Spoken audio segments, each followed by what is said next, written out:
Shields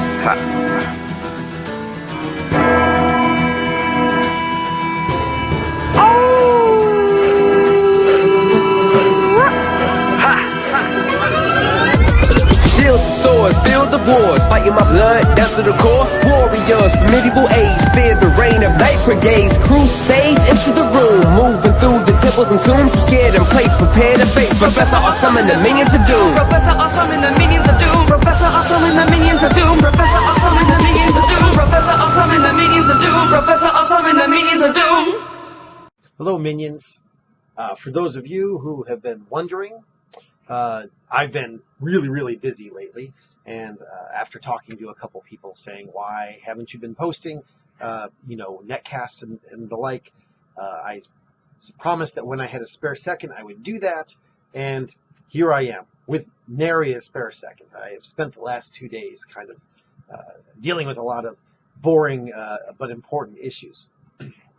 So, a little housekeeping today. One thing is, I have to apologize because I'm really far behind at the Dear Professor Awesome mailbag. I looked in that to see to get one of the things I'm looking at today, the main idea that I'm looking at today, and I realized that there was a post, an email someone sent me back in December that now in March I'm finally getting around to looking at. So I am behind, but I do see what you send me, and I will try to be better about responding to those, though partly because some of them are things which are covered elsewhere. Me, why don't you talk about this subject, or why don't you talk about that subject? And I think I have an entire lecture online, if you just look further down the channel, about that. And so I figure most of you are adept enough, you can go back and search for those things. And some things are simply, I don't have a whole lot constructive to say about them. Also, because I also promised I'd talk a little bit more about my personal life, the great gigantic gaping hole in my floor is gone. I now have a brand new floor that, last I looked, didn't have a gaping hole in it that was full of water. So, good for that.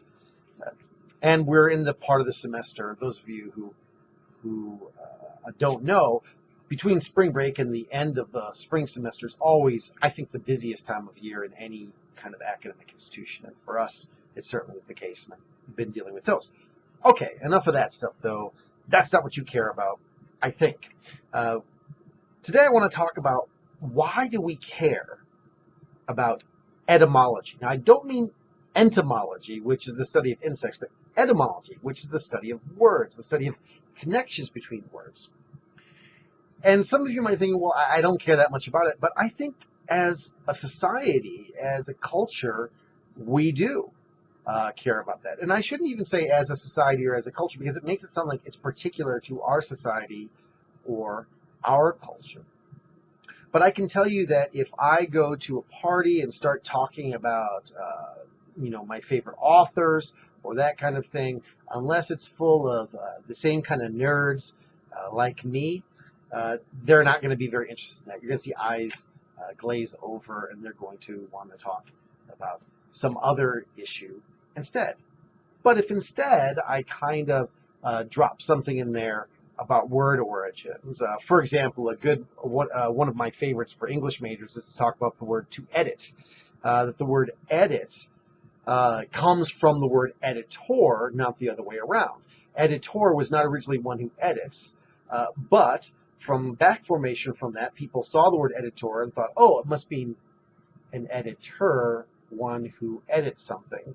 And so, and when I explain it, and so that's where the word to edit comes from, not the other way around. An editor was not originally one who edits. But when people hear that, even people who aren't particularly interested in language, they suddenly get very interested in that. They think that kind of thing is fascinating, almost like a magic trick to know those kinds of little, the kind of trivia that could almost fit on a sugar packet. People are interested in, and it's curious, why are they interested in that? Why, for example, surely some people have interest in the history of numbers. I find that very interesting. the history of numbers and how we think about numbers, history of science, how we think about that. But the truth is, most people don't care about those things. If I start talking about the origins of zero, no one cares. But if I talk about things having to do with language, people do seem to care about that in kind of popular culture. And as I said, this isn't particular our society. We go back, Emperor Pharaoh Psamtik's famous language deprivation experiment, where he put a couple kids away, a couple babies with only a deaf mute nurse to take care of them. So to see what language was like the pure language they would develop, that was his theory, that they would develop that they would speak an uncorrupted language, which was the first language. Which, spoiler alert, that's not how it works, but he thought it would. And that is so long ago. That's over 2.5 millennia ago that happened, and it isn't just a kind of ancient interest either. So, for example, we get the 8-chapter grammar of Sanskrit. That comes around 400 or 500 BC, right? So we're still talking 2.5 millennia ago, a little later than Emperor Psamtik's experiment. But today you still find people really super interested who are interested in yoga. They want to make sure they get the mantra pronunciation just right. And so you'll find all sorts of websites which are all about how to pronounce the mantras right for different kinds of yoga, where I think you wouldn't find that for many other things. So, for example, and it doesn't just have to do with things having to do with language more generally, because if I talk about the history of punctuation, so for example, the history of the italic font and the history of the semicolon, they're actually super interesting. They were developed by the guy who developed Helvetica, as I recall. By the way, if you're interested in the history of punctuation, I'd recommend a book called Pause and Effect by Malcolm Bowles. A really excellent book, a great introduction to the subject.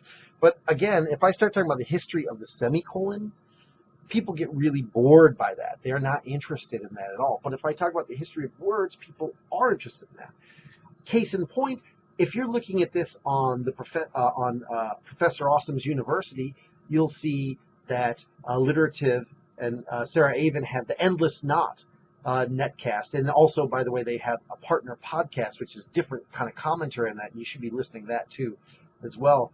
That's on there. If you're not looking at the Endless Knot on Professor Awesome's University, do go look at the Endless Knot, because they trace these kinds of connections between different words, and this is incredibly fascinating, incredibly interesting to people in ways that other things, which in theory should be just as interesting or should be just as fascinating, aren't. So why is it? Why do people care about the origins of this word? Why do people care that until J.R.R. Tolkien came around, the plural of dwarf was dwarfs, which is why the Disney movie is Snow White and the Seven Dwarfs, not Snow White and the Seven Dwarves. He kind of, as a kind of linguistic joke, changes that. Why do people care about that kind of thing?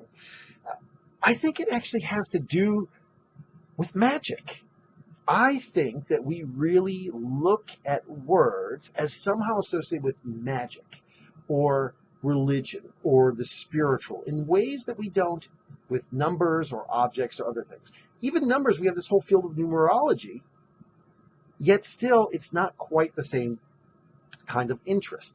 Another good and so this leads to a lot of misunderstandings of things. A good example, this would be runes, like Norse runes. Very often, I would say once every few months, someone will approach me and ask me about how to do magic with runes, or what does this particular rune mean, and they're extremely disappointed when I have to tell them, no, runes are basically just an alphabet.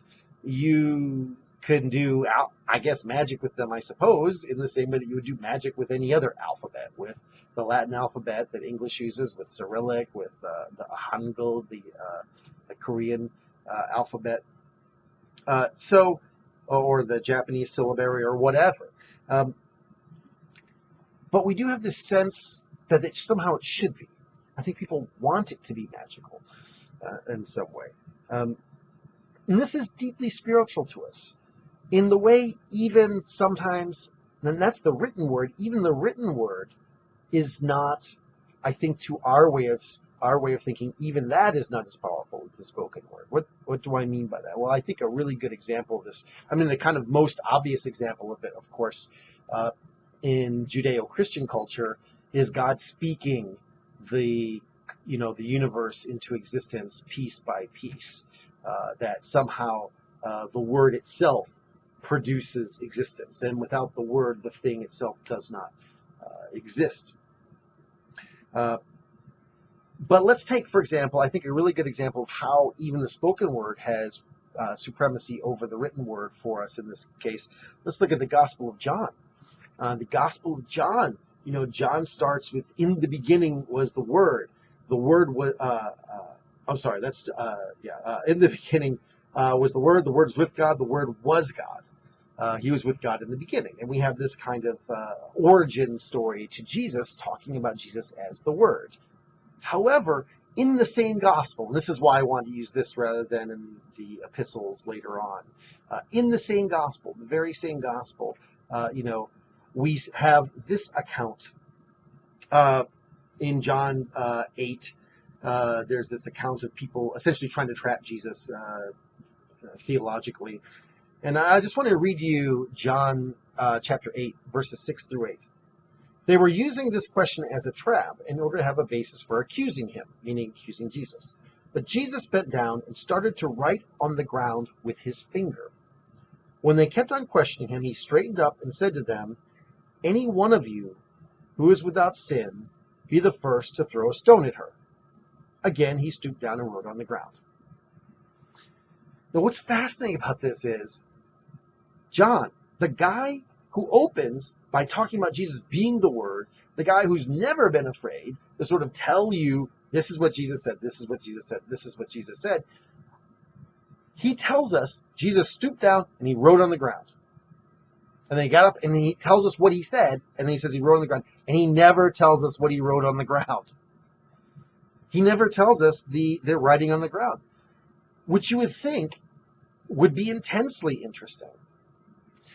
In fact, when you think about the kind of way that God's revelation in the Judeo-Christian world certainly is different than it is, say, in the Muslim world. Where in the Muslim world, it's interesting. There's this idea that the Quran is written, in essence, the written word kind of cosmically exists before time, and then is revealed in its full form as spoken word, which then has to be dictated through Muhammad. So even though you have an original kind of written word, it still has to come into our world sort of in the spoken form. The Jewish tradition, of course, has sort of God speaking to his prophets with one exception.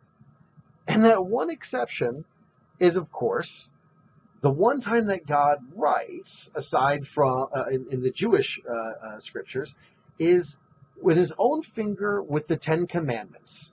That's the only part which God, in essence, writes himself.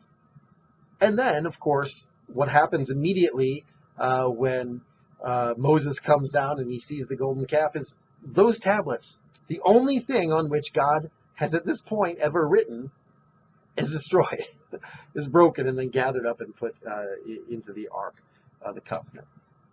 And I go to all this not to kind of draw necessarily any kind of theological conclusion from that, because of course, in all of the connection between God and the Word is a well-trodden territory on the kind of theological side. But just to point out how deeply spiritual we think the Word is in this case, the spoken Word.